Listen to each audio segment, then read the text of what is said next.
നിങ്ങളിപ്പോൾ നിങ്ങളുടെ വ്യക്തിയുമായി ഒരു നോ കോൺടാക്ട് സിറ്റുവേഷനിലാണെന്ന് വെച്ചോ. അപ്പോൾ നിങ്ങളുടെ മനസ്സിലൊരു ക്വസ്റ്റ്യൻ ഉണ്ടാവും, ഞാൻ അങ്ങോട്ട് കോൺടാക്റ്റ് ചെയ്യണോ അതോ അവരിങ്ങോട്ട് കോൺടാക്റ്റ് ചെയ്യുമോ, അങ്ങനെയുള്ള പലവിധ ചോദ്യങ്ങളുണ്ടാവും. അപ്പോൾ അതിനുള്ള ഒരു ആൻസറാണ് ഞാനിനി മെസ്സേജിലൂടെ പറയുന്നത്.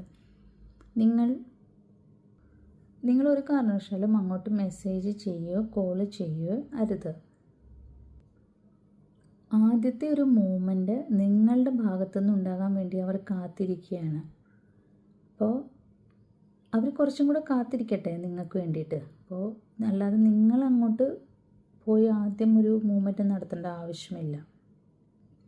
പിന്നെ നിങ്ങൾക്കൊരു പേടിയുണ്ടാവും, ഇപ്പോൾ നമ്മൾ അങ്ങനെ മൂവ്മെൻറ്റ് നടത്തിയില്ല അല്ലെങ്കിൽ നമ്മൾ അങ്ങോട്ട് കോൾ ചെയ്തില്ലെങ്കിൽ അവർ നമ്മളെ ഉപേക്ഷിച്ച് പോകുമെന്ന്.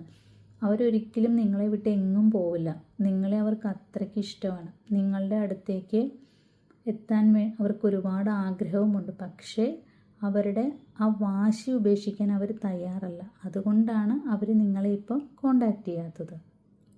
അവരെ തിരികെ നിങ്ങളിലേക്ക് എത്തിക്കാൻ നിങ്ങൾക്ക് സാധിക്കും. എല്ലായ്പ്പോഴും നിങ്ങളല്ലേ അവരുടെ അടുത്തേക്ക് ബെഗ് ചെയ്ത് പോകുന്നത്.